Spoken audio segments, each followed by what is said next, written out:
தமிழலை நேயர்களுக்கு வணக்கம். இன்றைய நேர்காணல்ல நம்மோடு இணைந்திருக்கக்கூடியவர் திராவிட இயக்க ஆய்வாளர், மூத்த பத்திரிகையாளர் திரு துரைக்கண்ணு அவர்கள். சார் வணக்கம் சார். வணக்கம் சகோதரி, நலமா இருக்கீங்களா? நல்லா இருக்கேன் சார். மகிழ்ச்சி, சிறப்பு. ஆ, சொல்லுங்க. சட்டசபை பட்ஜெட் தாக்கல் செய்யப்பட்டிருக்கு. விவாதங்கள்லாம் பரபரப்பா போயிட்டு இருக்கே சார். ஃபுல்லா பார்த்திருப்பீங்க நீங்க எங்களை விட.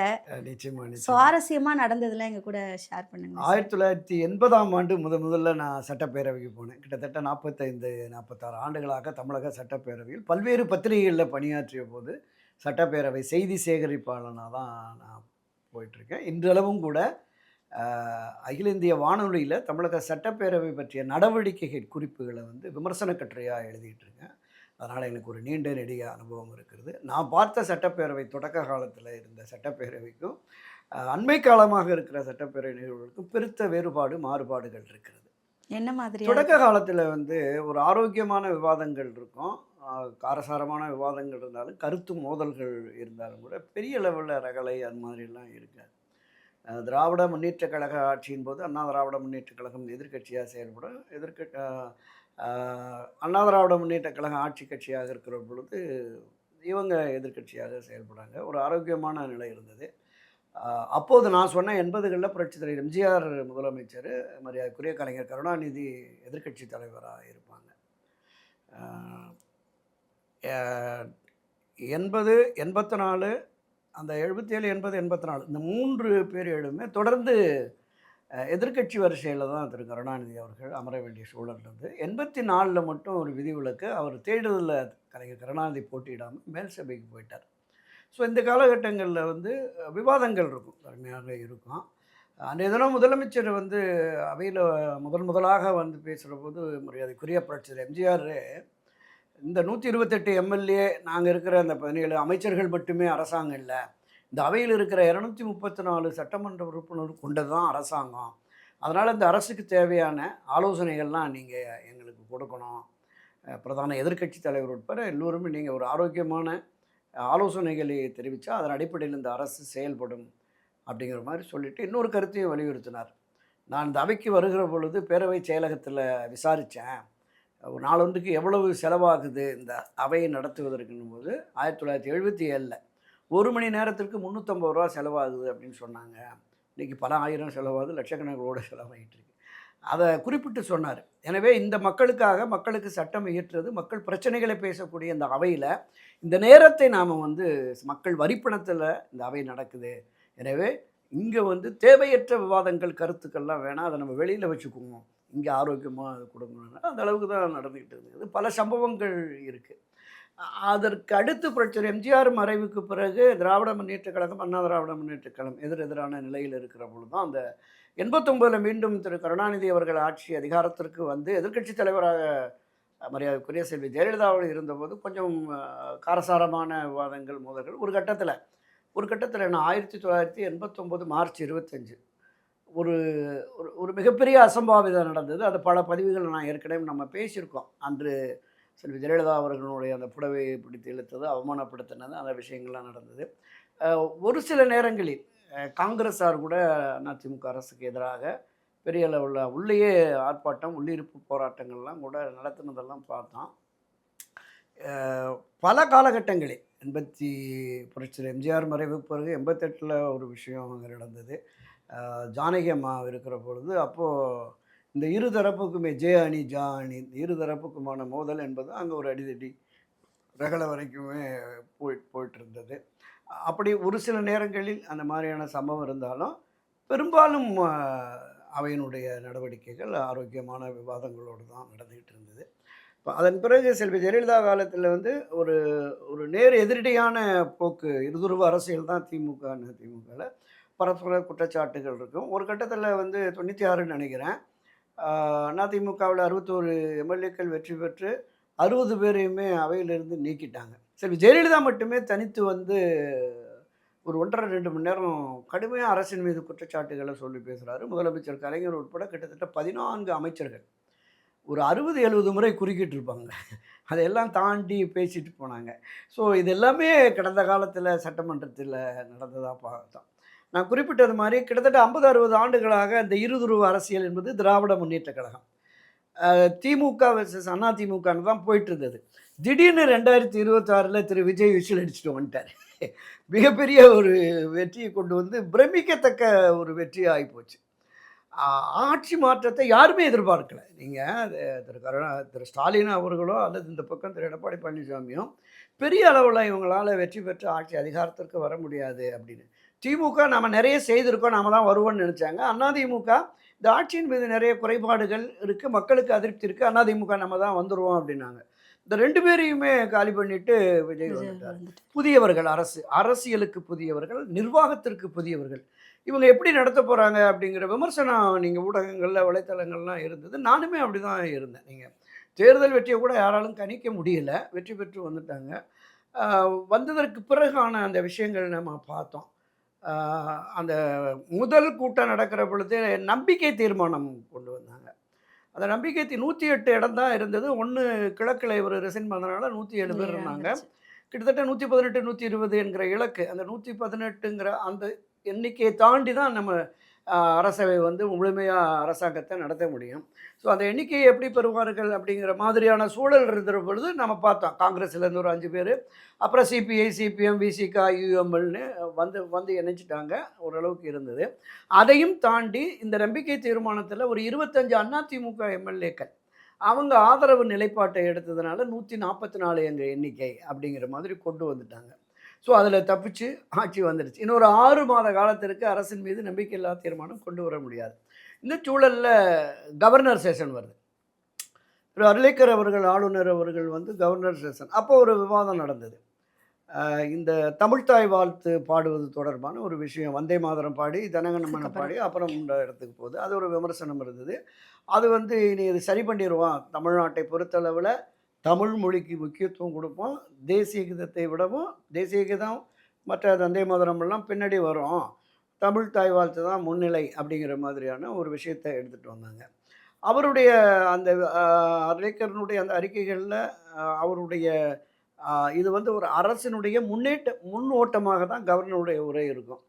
இப்போ அதுலேயுமே பெரிய அளவில் எதிர்ப்பு இல்லாத மாதிரி இருந்தது. கடந்த திமுக ஆட்சியில் மத்திய அரசை எந்த அளவுக்கு விமர்சித்தார்களோ அதற்கு சற்றும் குறையாமல் மத்திய அரசு மேலே சில விஷயங்கள்லாம் கூட அழுத்தம் கொடுத்தாங்க, வலியுறுத்தினாங்க. குறிப்பாக சொல்லணும்னா, தமிழகத்திற்கு தேவையான நிதி பகிர்வு முறையாக வரவில்லை என்றால் உச்சநீதிமன்றத்துக்கே சென்று சட்ட போராட்டம் நடத்தி அங்கிருந்து பெறுவோம் அப்படிங்கிற அளவுக்கு எல்லாமே சொல்லியிருந்தாங்க. அப்போ ஒரு இவர் மீது ஒரு பிம்பம் கட்டமைக்கப்பட்டது. பாஜகவினுடைய பி டீமுக வந்து இந்த திமுக அதிமுகவை பாஜக தனித்து அகற்ற முடியாததால் விஜயை பயன்படுத்துகிறார்கள் அப்படிங்கிற மாதிரி வந்தது. ஆனால் அது இல்லைங்கிற மாதிரி தான் அந்த நம்ம கவர்னர் உரையில் மத்திய அரசுக்கு எதிரான விஷயங்கள் பண்ணுறது பார்த்தோம். இப்போ இன்றைக்கும் கூட தீர்மானம், மேகதாதுக்கு இணையான தீர்மானங்கள், மற்ற விஷயங்கள் எல்லாமே எடுத்து போயிட்டுருக்காங்க. ஸோ இதை தாண்டி அடுத்து பட்ஜெட் கூட்டம் வந்தது. முதல் நாள் பட்ஜெட் தாக்கல் மரியாதைக்குரிய மரிய வில்சன் நிதி அமைச்சர் தாக்கினார். அடுத்த நாள் நம்ம வேளாண் துறை அமைச்சர் வந்து தனி பட்ஜெட்டை தாக்கினார். அதில் வந்து கிட்டத்தட்ட ஒவ்வொருத்தருமே 2.5 மணி நேரம் எடுத்துக்கிட்டாங்க. இன்றைய நிதிநிலைக்கு தக்கவாறு அதை சரி பண்ணியிருக்காங்க. அமைச்சர்கள், அதிகாரிகள் எல்லோரும் சேர்ந்து இணைந்து பண்ணியிருக்காங்க. பெரிய அளவில் வரவேற்பும் இல்லை, பெரிய அளவில் எதிர்ப்பும் இல்லைங்கிற மாதிரி பார்த்தோம். எதிர்க்கட்சி வழக்கமாக சொல்கிற அந்த குற்றச்சாட்டுகள் சொன்னாங்க. பொதுவெளிகளில் வியாபார மக்கள், வர்த்தக பெருமக்கள், தொழிலதிபர்கள் மற்றவங்களாம் என்ன வந்ததுன்னா, வேலைவாய்ப்பு அதிகமாக பண்ணணும், இந்த குறு சிறு தொழில்களுக்கான அதுதான் அதிகமான வேலைவாய்ப்பு இருக்குது, அதுக்கு இல்லை.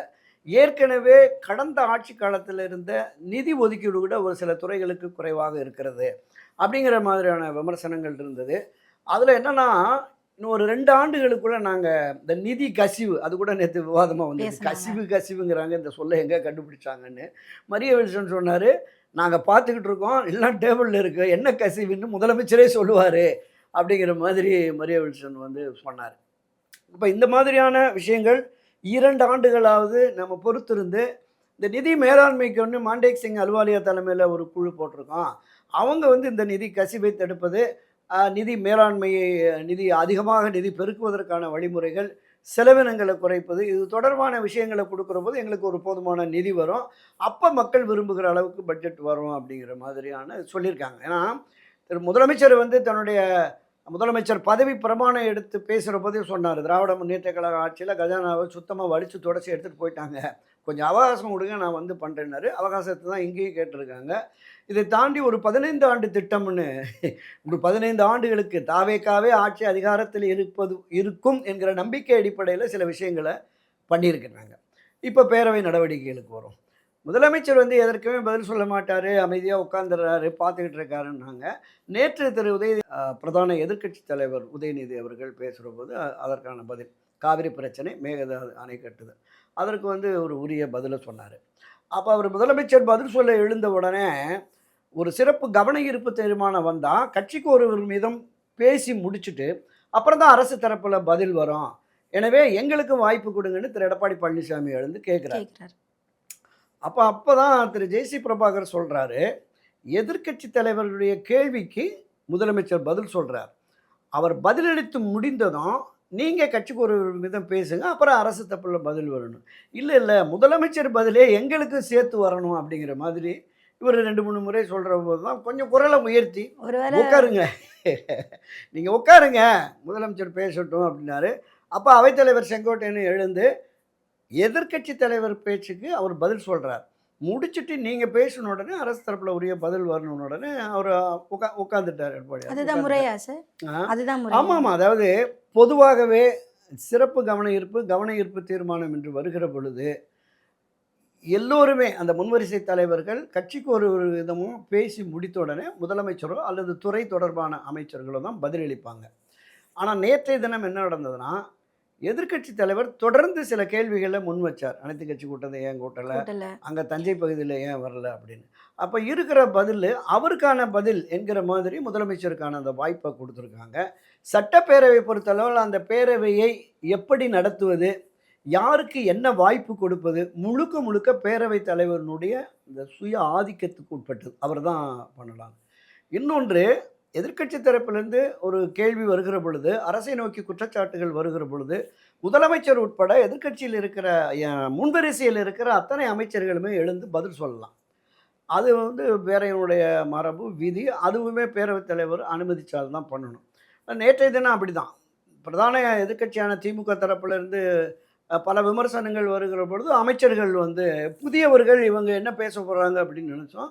ஆனால் நம்ம நினச்சதுக்கு மாறாகவே ஆதவர்ஜன் ஆகட்டும், ஆனந்த் ஆகட்டும், ராஜ்மோகன் ஆகட்டும், அமைச்சர் வினோத் ஆகட்டும், மரியவில்சன் ஆகட்டும், எல்லோருமே உரிய விளக்கங்களையும் பதில்களையும் சொன்னாங்க. ஒரு புதிய சபை, புதிய மன்றம், இவர்கள் புதியவர்கள்.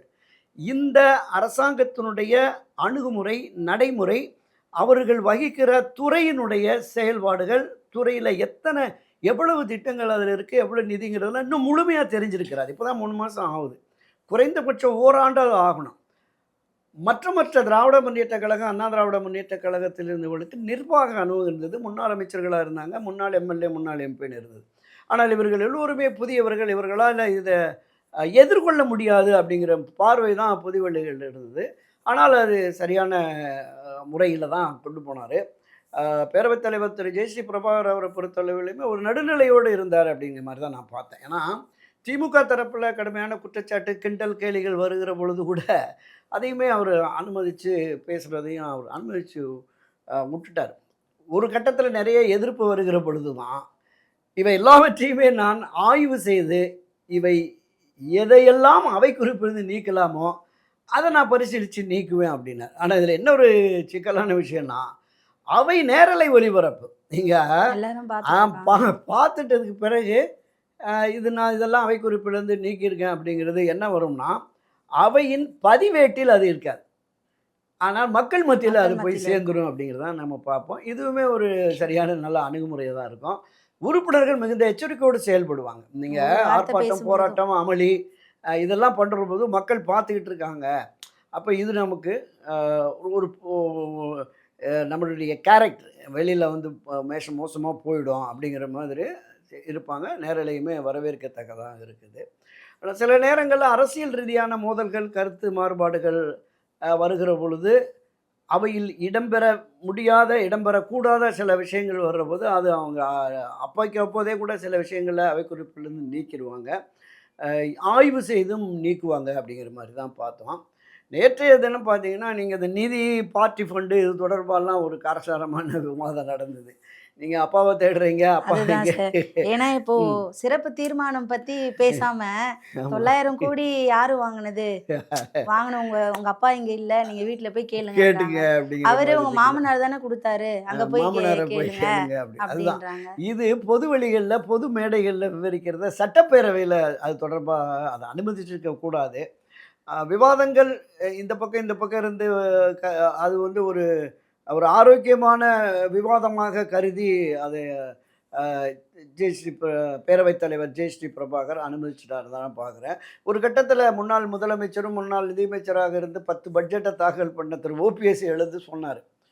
இது வந்து பெரிய பெரிய நிறுவனங்கள், தொழிலதிபர்கள் அவங்க வந்து அவங்க அக்கவுண்ட்ல போட்டு ஐடி கட்டிட்டு பார்ட்டி ஃபண்டுன்னு குடுக்குறாங்க. பாரதிய ஜனதா கட்சி, காங்கிரஸ் கட்சி, திமுக, அதிமுக எல்லோருமே அரசியல்வாதிகள் தேர்தலை எதிர்கொள்வதற்கு வருது. இத வந்து இங்க லஞ்ச ஊழல்ல இதோட இணைச்சு பேசுறதுங்கிறது சரியான அணுகுமுறை இல்ல. அதெல்லாம் அவையில இடம்பெறக்கூடாது அப்படிங்கிற கருத்த வச்சாரு.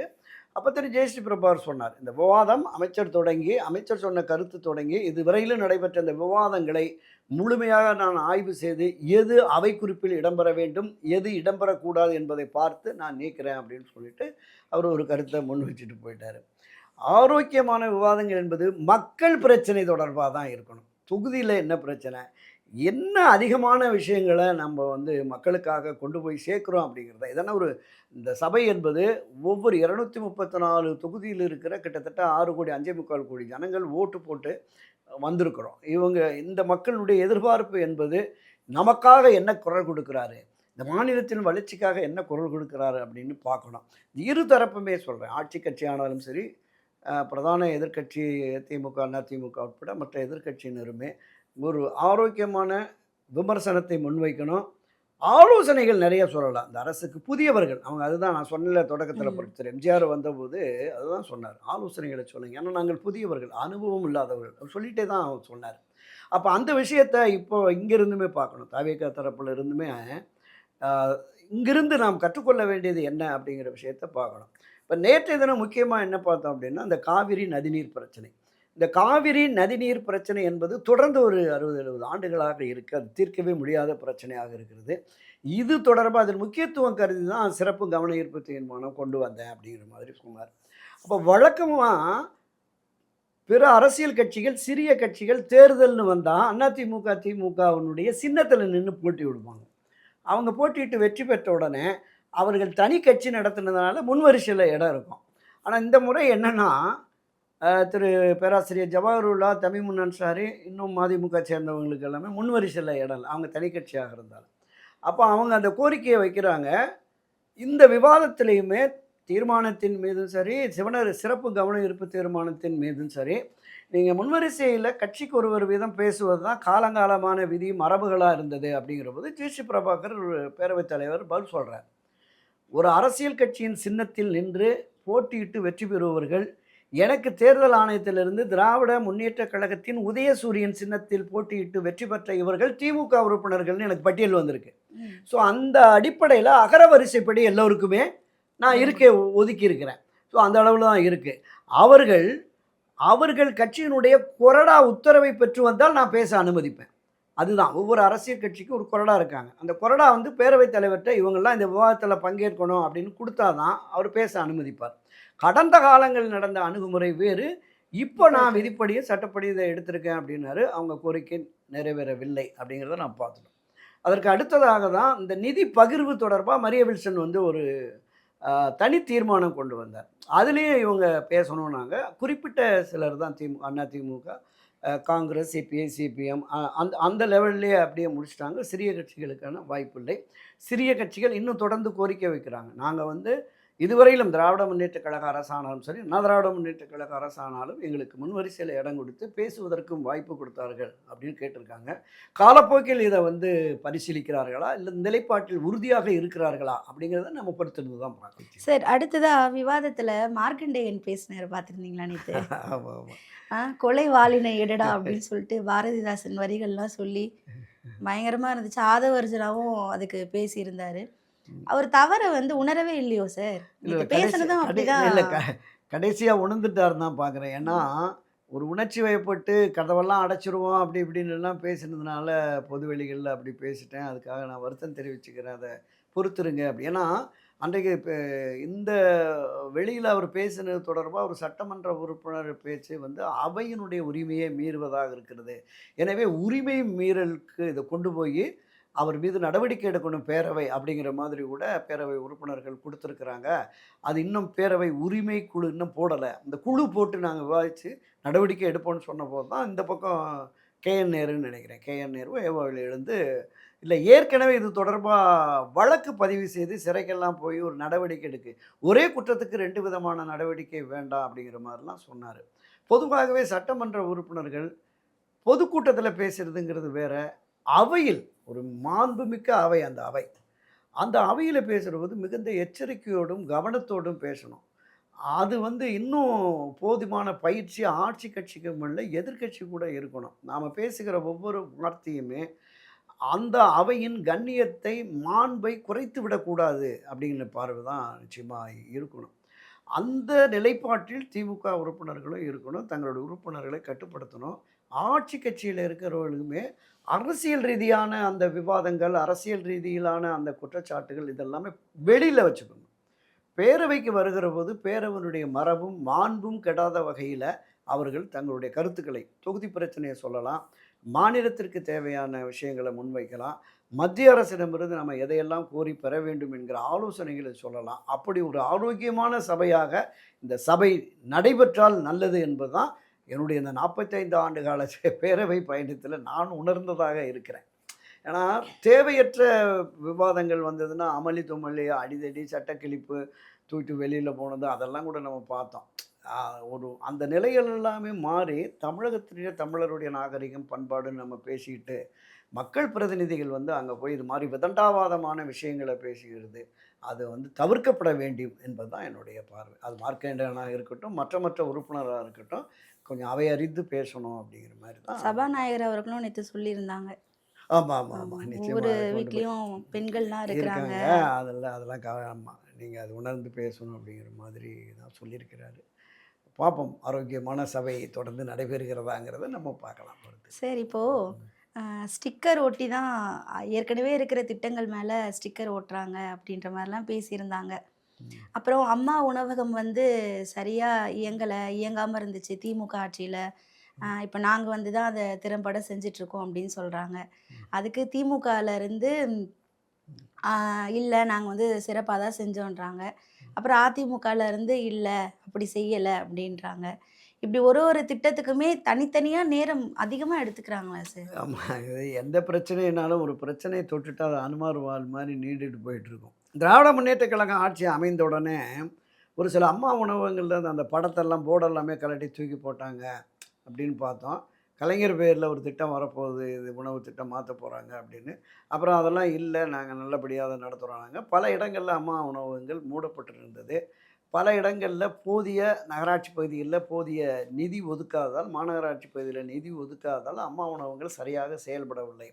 இப்போ ஒரு இடத்துல சமைச்சு ஒரு 4, 5 இடங்களுக்கு கொண்டு போற மாதிரியெல்லாம் கூட இருந்தது. அது வந்து அதுவுமே இல்ல அப்படிங்கிற மாதிரியெல்லாம் ஒரு குற்றச்சாட்டு இருந்தது திமுக ஆட்சியில.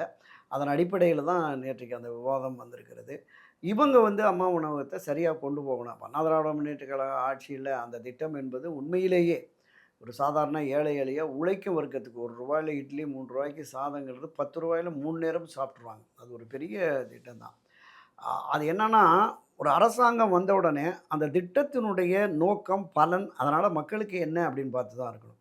ஸோ அத விட்டுட்டு திமுக ஆட்சி கொண்டு வந்தது, அதனால நாங்க செய்ய மாட்டோம்னு அதிமுகவோ, அதிமுக கொண்டு வந்தது, அத நாங்க செய்ய மாட்டோம்னு திமுகவோ, இப்போ அதிமுக, திமுக கொண்டு வந்தத நாங்க தொடர மாட்டோம்னு தாவேகாவோ போச்சுன்னா, அது ஒரு சரியான அணுகுமுறையாகிறது.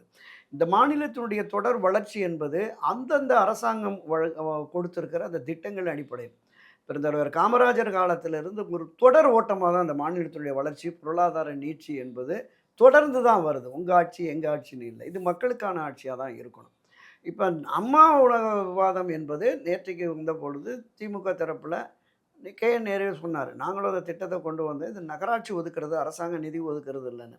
அப்ப நகராட்சியினுடைய நிதி ஒதுக்கீட்டின் அடிப்படையில சில இடங்கள்ல இல்லங்கிறது அவரே உள்ளீடு அதான் அப்படிங்கிற மாரி தான் நம்ம பார்க்கிறோம். அம்மா உணவகங்கள் என்பது நாங்கள் தான் கொண்டு வந்தோம், எங்களுக்கு தான் அந்த சிறப்புன்னு திமுக தரப்புலேருந்து சொன்னாங்க.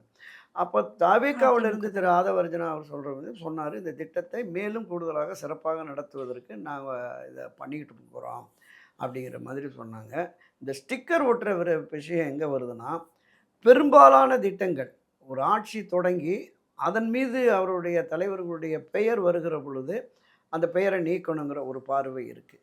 இன்னொன்று, இந்த ஆட்சி திராவிட முன்னேற்ற கழகத்தில் கொண்டு வந்த திட்டங்கள், இந்த திட்டங்கள் எல்லாமே அப்போ அவர்கள் வைத்திருக்கிற பேர் அது அப்படியே தொடர்கிற பொழுது அந்த புகழும் பெருமையும் சிறப்பும் திமுக ஆட்சிக்கே தான் வரும் அப்படின்னு சொல்லி இவங்க தமிழக வெற்றி கழகத்தினர் இந்த வெற்றிங்கிற அந்த 3 எழுத்தை எடுத்துட்டாங்க.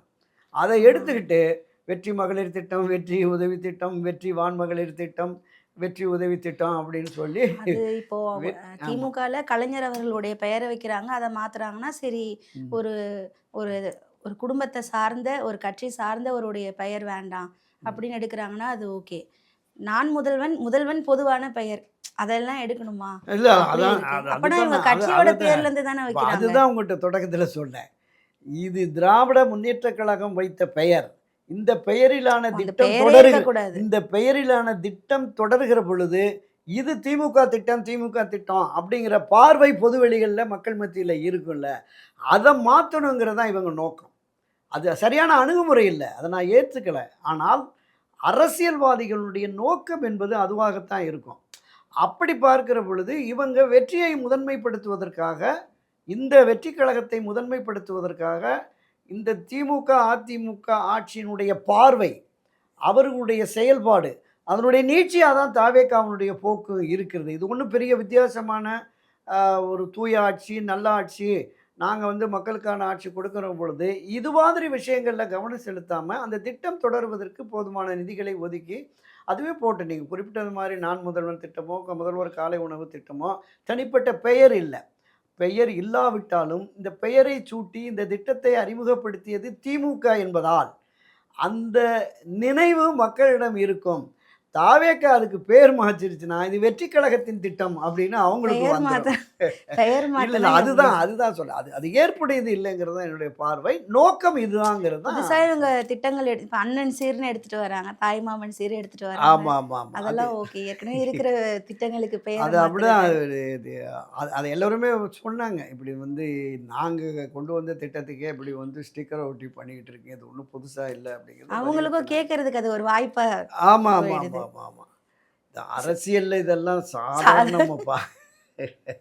அப்படிதான் சார் இருக்கு அப்படிதான் போயிட்டு பார்த்தா. இருக்கு. இப்ப வந்து ஒரு தனியார் தொலைக்காட்சியில ஒரு 24 ஹவர்ஸ் போற ஒரு ஷோ பாக்குற மாதிரி சட்டசபை விவாதம்லாம் அப்படியே பார்த்துட்டே இருக்கேன். எங்க போனாலும் பார்த்துட்டே ஆமாம் இருக்காங்க. ஆமாம் ஆமாம் நேரலை இதுல போட்டு ஹைலைட்டா வந்து ம். எஸ்.எஸ். ரகுபதி அவர்கள் நினைக்கிறேன் சார். ம். நான் முதல்வன் திட்டம் எங்க தலைவர் எங்க காணோம், நீங்க எங்கேயும் தேடாதீங்க, இந்த ம். திட்டங்கள் எல்லாம் அவர் இருக்காரு அப்படின்னு.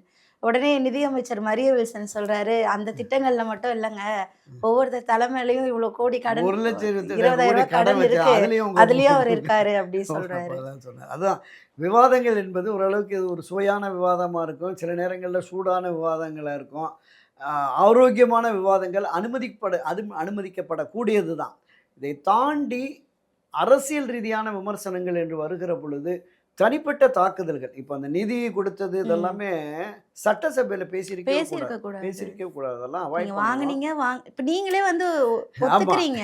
அதான் இப்ப எல்லாருக்குமே மக்களுக்கே அதிர்ச்சியா இருக்கு. ஆமாம் ஆமாம் ஆமாம் இது அவங்க ஒவ்வொரு அரசியல் கட்சியும் தேர்தலை எதிர்கொள்ள வேண்டுமென்றால் பல ஆயிரக்கணக்கான கோடி ரூபாய் செலவழிக்கிறாங்க.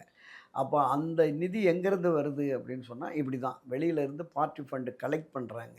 அதுதான் திரு விஜய் அவர்களும் பார்ட்டி ஃபண்டுன்னு சொன்ன உடனே ஒரு பெரிய ஆவேசம் திமுக தரப்புலேருந்து போகுது. காலங்காலமாக அரசியலை எதிர்கொள்ளும் மிக தூய்மையான சர்வதேச அரசியலை நடத்துகிற பொது உடைமை கட்சியை வாங்கினாங்கல்ல, சிபிஐ சிபிஎம் பார்ட்டி ஃபண்டு 15 கோடி 10 கோடின்னு. தவிர்க்க முடியாதது. ஆனால் இதை அப்படியே மறைமுகமாக அப்படியே விட்டுருக்கணும். இதை போய் பொது வெளிகளில் சட்டப்பேரவையில் பேசி பதிவு பண்ணுறது பதிவு ஆகாதுன்னு நினைக்கிறேன். ஏன்னா இதெல்லாம் பார்த்து அங்க எடுத்திருந்தாலும் இங்க கோடிக்கணக்கான மக்கள் கிட்ட பதிவாயிடுச்சு. மக்கள்கிட்ட அதை வந்துருச்சுல. எடுக்கவே அது முடியாது எடுக்க சார். முடியாது. அதுவுமே பதிவாயிடும். சோஷியல் மீடியால அப்பாவை கேளு, மாமனாரை கேளுன்னு சொல்றீங்க, உங்க மாமியார் அங்கேயே தான் இருக்கிறாங்க, அவங்கள கேளுங்கலாம் கேளுங்க. பேசுறாங்க. அதுதான் அதான். அது ஒரு ஒரு ஒரு மாதிரியாக கலகலப்பாக இந்த சபையை கொண்டு போயிட்டு இருக்காங்க. இந்த கலகலப்பு மீதி என்பது நாட்கள் எப்படி இருக்கும் இருக்குது. தெரியல. பார்ப்போம் பார்ப்போம். ஆரோக்கியமானதா இருக்குமா தெரியல.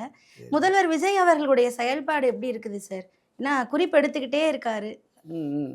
இல்ல அதான் எல்லார் சொல்றேன். பேசுறதையும். தொடக்கத்தில ஆமா. தொடக்கத்தில வந்து எதுவும் பேச மாட்டேங்கிறாரு அப்படிங்கிற மாதிரியான குற்றச்சாட்டு இருந்தது. மிக ஆழமாக, நிதானமாக அந்த அவை நடவடிக்கைகள பார்க்குறாரு அப்படின்னு சொல்லி பார்க்குறோம். பொதுவாகவே ஒரு முதலமைச்சர் பேரவைக்குள் வந்த உடனே எல்லாருக்கும் அங்கே அவருடைய இருக்கையிலிருந்து எல்லாருக்கும் வணக்கம் சொல்லிட்டு உட்காந்துருவாங்க. திரு விஜய் அவர்களை பொறுத்தளவுல பேரவைக்குள்ள வந்தோனே ஆட்சி கட்சி தரப்புலயும், எதிர்க்கட்சி தரப்புலயும் 2 புறமும் திரும்பி எல்லாருக்கும் வணக்கம் சொல்லிட்டு தான் வந்து அவருடைய இருக்கையிலேயே உட்கார்றாரு. உதயநிதி அவர்கள் இந்த வாட்டி அதுதான் வணக்கம் அவர் பக்கம் திரும்புற போது அவர் அந்த பக்கம் திரும்பிக்கிறாரு. திரும்பிட்டார். வழக்கமா காலகாலமாக ஒரு ஒரு எதிர் நிலைப்பாட்டில இருக்கிறவங்க கூட வணக்கம் சபை வச்சா நாகரிகம் பரஸ்பரம் தானே சபை சார். நாகரிகங்கிறது இருக்கும். தொடக்கத்தில ஆளுநர் ஸ்டேஷன் அதுக்கு அடுத்து வந்த நம்பிக்கை தீர்மானம் போதெல்லாம் கூட வணக்கம் 2 பேரும் செலுத்திட்டாங்க. ஆனால் இவர அரெஸ்ட் பண்ணி தஞ்சாவூர் வரைக்கும் கொண்டு போனதில அவருக்கு ஒரு மனக்காயம் இருக்கும்ல. அந்த காயம் இவருக்கு என்ன நம்ம வணக்கம் சொல்றதுங்கிற மாதிரி போயிடுச்சு. ஆனாலும் இரட்டை அர்த்தத்துல பேசவே இல்ல. பிரதான அத வெட்டி ஒட்டிட்டாங்க. ஆமா, ஆமா, அப்படி ஆமா. அது சொல்றாரு. ஆமா, ஆமா. அது அது அது ஒரு அது அது ஒரு ஒரு தனி கதை. பெரிய தனி சப்ஜெக்ட். அது என்ன பேசினாரு, என்ன பண்ணாருன்னு. ஆ அந்த அவர கைது செய்து கொண்டு போன அந்த அந்த நிலைப்பாடு என்பது அவருக்கு அது ஏற்க முடியாத சூழல்ல தான். ஆனாலும் கூட ஒரு பிரதான எதிர்க்கட்சி தலைவர், முதலமைச்சர் வருகிற பொழுது ஒரு வணக்கம் பரஸ்பரம் வணக்கம் சொல்லிக்கணும். அதுதான் அவை மரபு, நாகரீகம். பார்ப்போம் என்ன நடக்குது. அடுத்தடுத்து அ 8ஆம் தேதி அவை வரைக்கும் இருக்குல்ல சார்? ஆமா செப்டம்பர் 8 வரைக்கும் அடுத்தது அவை இன்னும் இருக்கிறது. விரிவா பேசுவோம் சார். யார் யார் என்ன பேசுறாங்க நிச்சயமா, நிச்சயமா. அப்படின்னு. பேசுவோம். நன்றி சார். நன்றி.